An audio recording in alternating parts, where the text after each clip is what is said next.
Hello everyone, welcome to Physics Academy Ghazipur.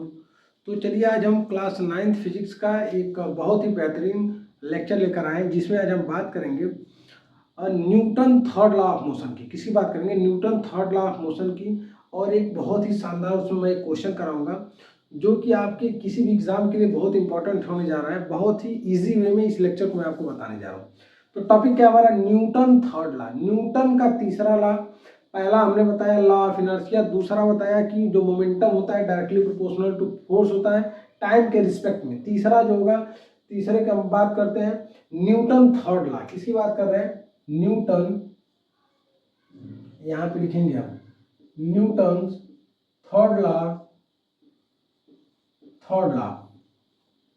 ठीक है, हम किसकी बात कर रहे हैं? Newton third law. ठीक है, सिंपल सा डिफाइन है, इसका सिंपल सा डिफिनेशन है। To every action, to every action there is equal and opposite reaction.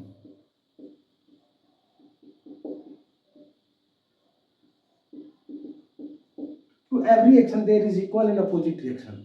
इसका मतलब क्या हुआ? एग्जाम्पल कि अगर कोई बॉडी एक दूसरे बॉडी पे फोर्स लगा रही है, अगर ये बॉडी ए है, ये बॉडी बी है, अगर ये इसके ऊपर फोर्स लगा रही है तो ये भी इसके ऊपर क्या कर रही होगी? फोर्स लगा रही हो विथ सेम मैग्नीट्यूड का। जितना फोर्स ये लगा रहा है, जैसे हमने बोर्ड के ऊपर ऐसे फोर्स लगाया तो बोर्ड भी हमारे ऊपर क्या लगा रहा है? सेम फोर्स लगा रहा है, सेम फोर्स लगा रहा है, इक्वल एंड अपोजिट। जैसे जब हम रोड पे चलते हैं तो हम क्या कर रहे हैं? रोड को पुश कर रहे हैं, रोड हमें पुश कर रहा है आगे बढ़ने के लिए, हम तब चल पा रहे हैं। मतलब किसी चीज, जब हम स्विमिंग करते हैं, स्विमिंग करते समय हम पानी के ऊपर फोर्स लगाते हैं, पानी हमारे ऊपर लगाता है। बात समझ में नहीं? हम दोनों एक दूसरे के इक्वल एंड अपोजिट डायरेक्शन में फोर्स लगाते हैं। जैसे हम किसी के गाल पे थप्पड़ लगाए, किसी के गाल पे क्या करें? थप्पड़ लगाए। तो थप्पड़ लगाने का मतलब ये नहीं कि हमने एक्शन किया तो उसने भी एक थप्पड़ मुझे लगा दिया तो ये रिएक्शन हुआ, ऐसा नहीं। एक्शन का मतलब जब हमने थप्पड़ लगाया तो गाल के द्वारा इसके ऊपर एक फोर्स लगाया गया होगा, उस फोर्स को रिएक्शन फोर्स बोलेंगे, इक्वल एंड अपोजिट रिएक्शन वाला। ये इसके ऊपर फोर्स लगा रहा है तो सेम ये भी इसके ऊपर फोर्स लगा रहा होगा। हम दीवार के ऊपर फोर्स लगा रहे हैं, दीवार भी हमारे ऊपर फोर्स लगा रहा है विद सेम मैग्नीट्यूड। जितना फोर्स हम लगाए उतना ही फोर्स वो भी लगा रहा है, उसको क्या बोलेंगे? Equal and opposite. जैसे मान लेते हैं F A B is equal to force on F B A, और ये इक्वल एंड अपोजिट हुआ इसलिए साइन कैसा हो गया? नेगेटिव। तो force on A due to B मतलब ए के द्वारा बी के ऊपर लगाया गया force, A due to B, इसको लिखेंगे फोर्स ऑन ए बी। और बी से ए के ऊपर लगाया गया force on B due to A, क्या लिखेंगे इसको? बी ए का मतलब क्या है? Force on B due to A. इसको क्या लिखेंगे? Force on A due to B की वजह से। इसमें क्या है? एक force on B due to A, एक वजह से बी के ऊपर फोर्स लगाया गया, ए की वजह से बी के ऊपर फोर्स लगाया गया तो ए भी लिखेंगे, ए की वजह से बी के ऊपर, और बी की वजह से ए के ऊपर फोर्स लगाया तो बी ए लिखेंगे। समझ में आ रहा है? Force on A due to B, force on B due to A, और इक्वल एंड अपोजिट है तो उसके लिए हम साइन कैसा लगाएंगे? साइन हमने नेगेटिव लगा दिया। अब फोर्स का डायरेक्शन क्या है? इसके पास एक पर्टिकुलर डायरेक्शन होता है, तो हम पता है कि force is a vector quantity. Formula हमको पता ही है, एफ बराबर एम ए, हम पहले ही पढ़ चुके हैं। फोर्स और एक्सेलरेशन दोनों वेक्टर क्वांटिटी है। फोर्स की यूनिट किलोग्राम मीटर पर सेकेंड स्क्वायर होता है, जिसको हम न्यूटन से डिनोट करते हैं, न्यूटन बोल देते हैं एमके सिस्टम में। सीजीएस सिस्टम में डाइन बताया हम। एक क्वेश्चन मेरे दिमाग में आया, सिंपल सा क्वेश्चन है कि जैसे एक बस है, एक हमने बस लिया, बस समझ रहे? एक क्या है? बस है, और बस जो है 40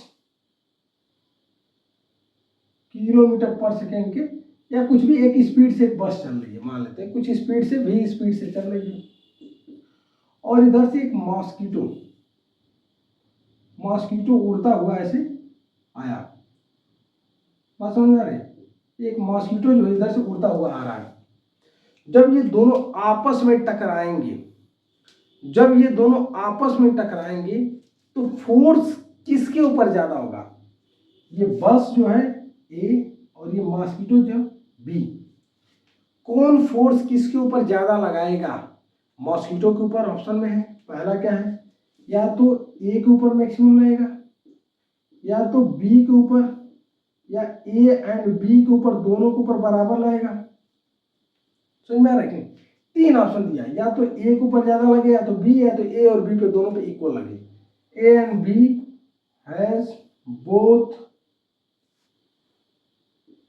equal magnitude of force. B के ऊपर क्या है? It has maximum forces. A के ऊपर क्या है? इसको भी लिख सकते हैं, इट हैज मैक्सिमम फोर्स। और not neither not A not B, ना ए ना बी।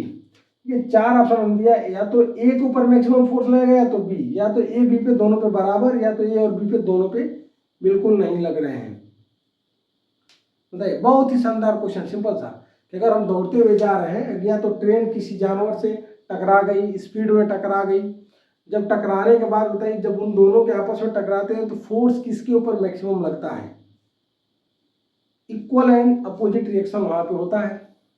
जब जितना फोर्स ये इनके ऊपर लगाएगा, वही उतना ही फोर्स ये भी इनके ऊपर लगाएगा। अगर ये धक्का लग रहा है, इनके ऊपर 40 न्यूटन का फोर्स लग रहा है, तो ये भी इसके ऊपर क्या लगाया होगा? उतना ही फोर्स। इक्वल एंड अपोजिट है, डायरेक्शन अपोजिट हो जाएंगे, लेकिन जो इक्वल अपोजिट रिएक्शन होगा वो क्या होगा? सेम। इक्वल अपोजिट रिएक्शन क्या होगा? सेम। तो मतलब ए और बी का दोनों का मैग्नीट्यूड क्या होगा उस समय? सेम होगा। जैसे हम दीवार के ऊपर फोर्स लगा रहे हैं 10 न्यूटन का, अगर बोर्ड के ऊपर 10 न्यूटन का, तो बोर्ड भी हमारे बॉडी के ऊपर लगा रही है, सेम फोर्सेस लगा रही है अपोजिट डायरेक्शन में, जो हमें दिखाई देता है। टूटेगा फूटेगा वो हमें दिख रहा है, जो नहीं दिखता है उसको हम बोलते हैं फोर्स ही नहीं लगा। तो न्यूटन थर्ड लॉ क्या कहता है? To every action there is equal and opposite. Simple है, सिंपल है। इसके बाद हम कंजर्वेशन भी आपको बताएंगे। जैसे बंदूक से जब गोली को फायर किया जाता है तो बंदूक पीछे आती है, गोली आगे निकल जाती है। जितनी स्पीड से वो आगे निकलेगी उतना ही स्पीड से पीछे झटका मारता है। इसको रिकॉइल बोलते हैं, रिकॉइल वेलोसिटी। इसीलिए कभी भी बंदूक को फायर किया जाता है कंधे पे लगा के, कि अगर झटका भी मारे, जो बड़ी बंदूक होती है, झटका भी अगर मारे तो क्या करें? हम इससे रोक सकें। समझ में आ रहा है? तो अगला लेक्चर जो है नेक्स्ट डे मिलेगा, ठीक है।